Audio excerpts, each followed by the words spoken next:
everyone, welcome back to Easy English Classroom, and today we are going to learn one of the most essential topics in writing, the use of punctuation in English. Whether you're aiming to boost your writing in school, businesses or personal projects, mastering punctuation can make a huge difference.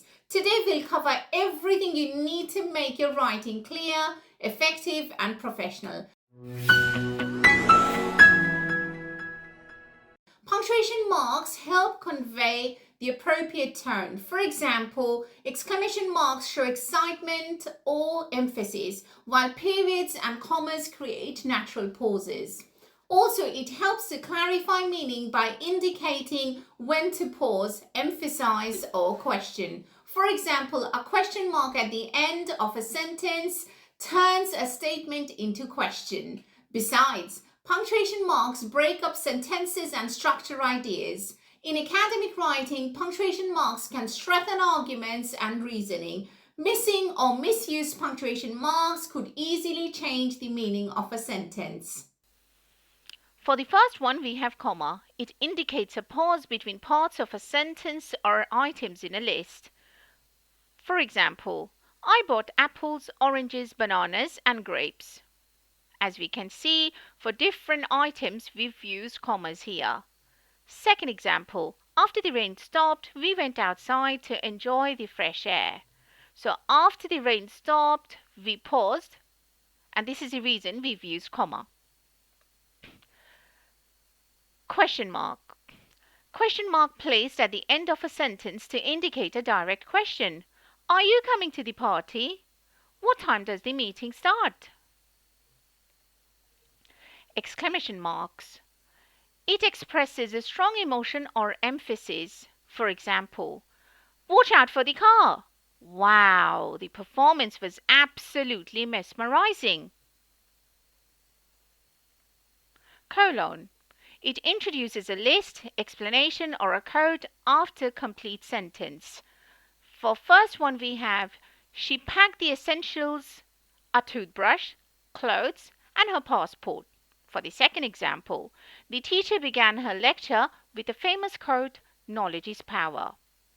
Third example, he made his decision clear, I'm moving to London. Next we have a semicolon. So a semicolon is a punctuation mark used to connect closely two related independent clauses in a single sentence when discussing the same topic or contrasting the two similar ideas. For example, I saw a magnificent magpie. The sun was setting right behind it. So as we can see, instead of and, we've put a semicolon. For the second example we have, my car broke down this morning. It's being fixed at the mechanic's shop now. Apostrophe. It shows possession or forms of contractions. It's raining outside. So over here, it is a short form of it is. For the second example we have, Maria's book is on the table. So we are trying to say whose book it is. It's Maria's belonging, and this is the reason we've used the apostrophe.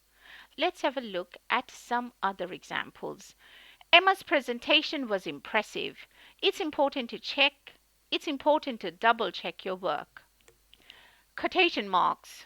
Enclose direct speech or quotations. For example, she said I'll meet you at 5 p.m. Did you understand the instructions clearly? Hyphen.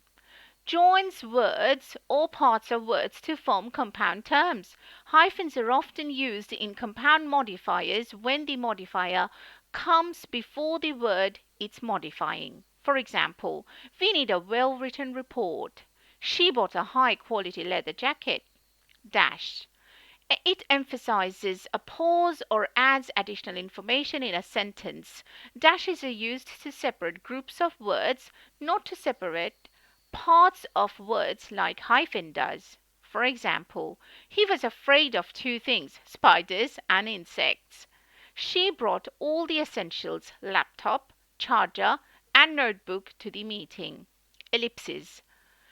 Indicates a pause, unfinished thought, or omission of words. For example, I was just thinking, maybe we should wait. The report states the results were conclusive and the findings are significant. Brackets.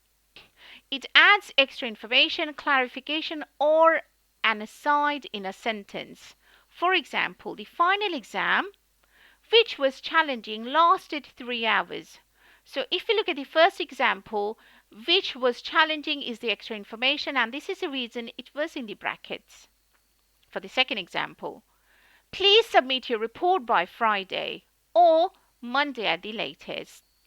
Now, if we look at this paragraph, it's written down about Princess Diana, who was known as People's Princess. In this paragraph, we try to use all the varied punctuation marks, and that could help you to enhance your knowledge further about the punctuations. Thank you for watching this complete guide on improving your writing with the use of punctuation in English. With these punctuation techniques in your toolkit, you're now ready to write more clearly, professionally, and effectively. Remember, effective punctuation is about more than just grammar. It's about making your words resonate with readers and conveying your message with confidence. If you like this video or you think it's helpful, please give it a thumbs up and share it with your friends and classmates, whoever might benefit with this video. Don't forget to subscribe on Easy English Classroom and hit the bell icon. Thank you for watching today. I'll see you soon.